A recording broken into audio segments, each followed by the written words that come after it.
کیونکہ وہ اپنے آپ کو ٹھیک نہیں کرتے تھے، وہ سارا الزام خدا کو ہی دیتے تھے۔ آج بھی لوگ اپنے آپ کو ٹھیک نہیں کرتے، سارا الزام خدا پر ہی ڈالتے۔ اس کے دور کے لوگ جو تھے وہ کہتے تھے خدا کا ہاتھ چھوٹا ہو گیا ہے، تو یسایا نے انہیں پیغام دیا خدا کا ہاتھ چھوٹا نہیں ہو گیا کہ بچا نہ سکے، اور اس کا کان بھاری نہیں کہ سن نہ سکے، بلکہ تمہارے گناہوں نے اسے تم سے روپوش کیا ایسا کہ وہ نہیں سنتا۔ تمہاری بدی کے سبب سے، تمہاری نافرمانی کے سبب سے، تمہارے سنگین دلوں کے سبب سے خدا تمہاری دعاؤں کو سنتا نہیں ہے اور جواب بھی نہیں دیتا۔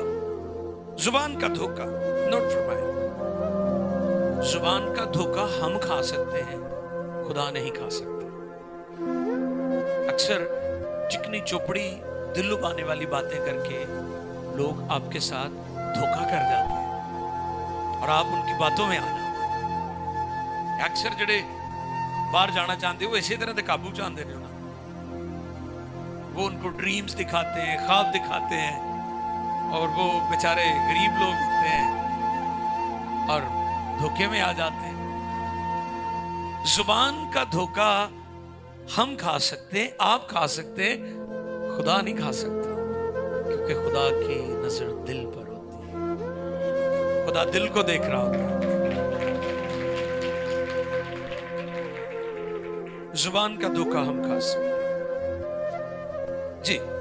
یسایہ 59 باب ہے، اس کی 3 آیت، کیونکہ تمہارے ہاتھ خون سے اور تمہاری انگلیاں بدکرداری سے آلودہ ہیں جی، تمہارے لب جھوٹ بولتے جی، اور تمہاری زبان شرارت کی باتیں بکتی ہے۔ تھینک یو برادر۔ زبان کا دھوکہ ہم کھا سکتے ہیں، خدا نہیں کھا سکتا۔ کیونکہ کلام میں تو لکھا ہے کہ ہنوز تم کہہ بھی نہ چکو گے تو خداوند تمہاری سن لے گا۔ یہ کب ہوگا؟ یہ اس وقت ہوگا جب آپ کا من پاک ہوگا، جب آپ کا انر، آپ کا دل، آپ کا باطن روشن ہوگا۔ یہ اس وقت ہوگا۔ جن لوگوں کی ابھی تک دعائیں نہیں سنی جا رہی، وہ صرف زبان سے اور ہونٹوں سے پرستش اور عبادت اور دعائیں کر رہے ہیں، اس لیے نہیں ان کی سنی جا رہی۔ یہ سب ٹھیک ہے، آپ کلام سناتے ہیں، آپ پاسٹر ہیں، آپ سازندے ہیں، آپ میوزک بجاتے ہیں، آپ گیت گاتے ہیں، آپ پاسٹر ہیں، آپ ایسوسیٹ پاسٹر ہیں، آپ ایلڈر ہیں، آپ اشرز ہیں، آپ کیمرہ مین ہیں، آپ ساؤنڈ آپریٹر ہیں، آپ سیکیورٹی والے ہیں، آپ کھانا تقسیم کرتے ہیں۔ یہ ساری باتیں بہت اچھی ہیں۔ جو کام، جو خدمات آپ کر رہے ہیں، ان کے لیے ہم خدا کا شکر کرتے ہیں۔ اور میں تو کبھی کبھی حیران ہوتا ہوں چرچز کی تعداد دیکھ کر، ہر گلی میں چرچز، پاسٹرز، واو! اور بڑی حیرانی ہوتی ہے، بڑی ریوائیول آ گئی۔ ساری باتوں کے لیے شکر کرتے ہیں، لیکن حقیقی معنوں میں لوگ خدا کی خدمت نہیں کر رہے، یہ غور طلب بات ہے۔ اور کبھی کبھی تو ہم بہت سارے فرضی جملے بولتے ہیں، مثلا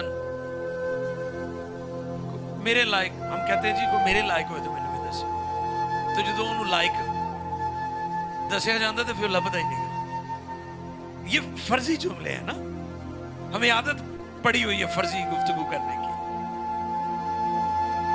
مجھے یاد ہے قاضی صاحب ہیں سائی وال کے، وہ کہتے ہیں میرا امریکہ کا 6 ماہ کا یا کچھ مہینوں کا ویزا لگا، تو کہتے ہیں مجھے بڑے دوست کہیں بھائی صاحب جدو تسی آؤ گے امریکہ دسیو سانو کہتے میں 6 ماہ کا ویزا تھا، اور میں جب پہنچا تو میں نے رابطے کیے دوستوں سے کہ جی میں آپ کے پاس آ رہا ہوں۔ کہتے جن نے بھی میرے ڈیٹ دیتی 6 مہینے تو بعد آلی دیتی۔ کہتے میں کہ یار ویزا 6 مہینے آتا ہے کہ تسی میرے ڈیٹ بھی 6 مہینے تو بعد آلی دے رہے ہو۔